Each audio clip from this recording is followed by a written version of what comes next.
আশ্রয়ের কোনো ঘরে বিক্রি করা যাবে না। আপনারা যদি কেউ বিক্রি করতে চান তাহলে সে এখান থেকে চলে যাবে। এই ঘর দেওয়ার পরে সরকার কোনো ধরনের মেরামত করে দিবে না। যেদিন আমরা ঘর বুঝিয়ে দেব তারপর থেকে ওই ঘর আপনার, ওই জমি আপনার। বৃষ্টি হবে, বন্যা হবে, সবসময় আপনার নিজ খরচে মেরামত করতে হবে। ঘরের দরজা খুলে যাবে, আপনি নিজ খরচে ঠিক করবেন। টিন উড়ে যাবে, আপনি নিজ খরচে ঠিক করবেন। প্রত্যেকটা জিনিসই নষ্ট হয়। এই যে সুন্দর বিল্ডিং, এটা দেখে নষ্ট হচ্ছে, এইভাবে নষ্ট হবে। যা নষ্ট হবে সব আপনাদের নিজ দায়িত্বে করতে হবে। যে ইউনো ঘর দিয়েছে, সরকার ঘর দিয়েছে, ঘর সরকার, এই সরকারি ঘর না। যেদিন আপনাদের হাতে কবলিন বুঝে যাবে সেদিন থেকে এই ঘরের মালিক আপনারা। এই ঘরে যত যা সমস্যা হবে সবকিছু বুঝে নেওয়ার দায়িত্ব আপনার, ঠিক করার দায়িত্ব আপনার। আমরা এক পয়সাও দেব না আপনাদের ঘর ঠিক করার জন্য। এই বিষয়টা আগে মাথায় নিয়ে যাবেন যে ঘর মেরামতের জন্য ভবিষ্যতে আপনার দরজা ভাঙতেই পারে, টিন উড়ে যেতে পারে, বৃষ্টি হয়েছে বালু চলে যেতে পারে, নিচে ঘর ফেটে যেতে পারে, যা হয় হোক সব দায়িত্ব আপনার। এখানে সরকার আপনাদেরকে 1 টাকাও দেবে না ঘর মেরামতের জন্য। যদি সেটি আপনি রাজি থাকেন তাহলে আপনি ঘর নেবেন। যদি সরকার থেকে তাকিয়ে থাকার মতো কেউ থাকে তাহলে চলে যাবেন, তাহলে তার ঘর নেওয়ার দরকার নেই। আপনারা নিজেরা মেরামত করবেন কিনা সেটা বলেন। দ্বিতীয়বারে কিন্তু বলতে পারবেন না, কারণ দেখা যায় যখন বৃষ্টি আসে, বন্যা হয়, বালু চলে যায়, কিন্তু আপনারা কেউ কাজ করেন না। ওখানে আমরা কোনোভাবেই টাকা দেব না। ওখানকার ঘর মেরামত করা, বালু ধরে রাখা, মাটি দেওয়া সব আপনাদের। আমরা শুধু আপনাদেরকে একটা জিনিসই দিতে পারি, যদি কৃষি কাজ করতে চান, কৃষির জন্য যদি বীজ লাগে, ছোট ছোট ঘরের সামনে যদি গাছ লাগান, মাঝখানে আপনাদেরকে আমরা ফলের গাছ দেবো। অন্য যদি কৃষি কাজ করতে চান, সেই কৃষির জন্য বীজ টিজ লাগে, সেই একটু সার লাগবে, সেগুলো আমরা দেবো, খুশি মনে দেবো। যতবার চাইবেন ততবার দেবো। এই একটা জায়গায় আমরা দেবো আপনাদেরকে। আপনারা বাগান করতে চান সামনে, ঘরের সামনে, আপনি অল্প জায়গা পাবেন, কিন্তু আপনারা বাগান করতে চান, ছোট গাছ লাগাতে চান, ফুল গাছ হোক আর বড় গাছ হোক, যে গাছ হোক আপনি বলবেন, আমরা আমাদের সাহায্য মতো আপনাদের চেষ্টা করব।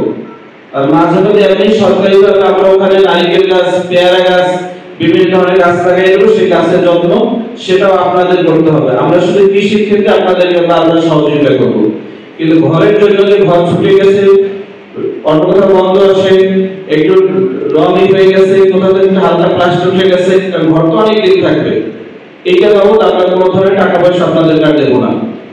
আমরা আপনাদেরকে যেদিন ঘর বুঝিয়ে দিচ্ছি সেদিন থেকে ঘর, এই জমির মালিক আপনারা। এখানে ঘর পাওয়ার পরে ঘরের আশপাশে আপনি একটু মাটি দিবেন, কারণ আমরা যেভাবে ঘরটা করব, তারপর যখন বৃষ্টির পানি পড়ে ঘরের বাইরে বালিটা চলে যায়, যেখানে মাটিটা আপনাদের নিজ দায়িত্বে দিতে হবে, সেটা আমরা দেবো না। ওটা আপনার ঘর, আপনি মেরামত করে রাখবেন। ঘর পাওয়ার পরে আপনি আপনার সাধ্য মতো এটা সুন্দর করতে পারবেন। আপনার যদি মনে হয় যে আমরা যে রং দিচ্ছি এই রঙের বাইরে আপনি আবার নতুন করে ওয়েদার কোড সহ সুন্দর আরো ভালো রং দিবেন, আপনি দিতে পারবেন, এটা কোনো নিষেধ নাই। এই ঘর পাওয়ার পরে আপনার মনে হলো আমরা তো টয়লেটে টাইলস করে দেই, যে আপনি টয়লেটে একটু টাইলস করবেন, আপনি করতে পারবেন, আমার পক্ষ থেকে কোনো আপত্তি নেই। এই ঘর পাওয়ার পরে আপনার মনে হলো যে আমরা তো ফ্লোরটা কালো রং বা লাল রং দেবো, যে আপনি আবার নতুন করে রং দিবেন, সুন্দর করে সাজাবেন, আপনি সাজাতে পারবেন, আমার কোনো আপত্তি নেই। আমি যে টিন দেবো সেই টিন দেওয়ার পরে নিচে যে আরো যেগুলো আছে আপনার মনে হলো যে না এগুলো আরো ভালো জিনিস দেবেন, তাল গাছেরটা দিবেন, জাম গাছের দিবেন, আপনি দিতে পারবেন, সেগুন কাঠ লাগাবেন, আপনার খেয়াল খুশি মতো আপনি লাগাতে পারবেন, আমার কোনো আপত্তি নেই। শুধু ঘরটা ভেঙে ফেলাবেন না, ঠিক আছে?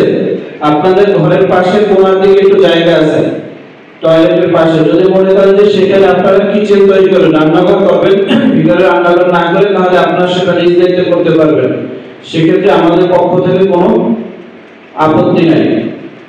অর্থাৎ এই ঘর সুন্দর করার জন্য আপনার সামর্থ্যের মধ্যে যা করতে মনে চায় আপনি তাই করতে পারবেন, শুধু ভেঙে চুরে নিয়ে যেতে পারবেন না অন্য কোথাও।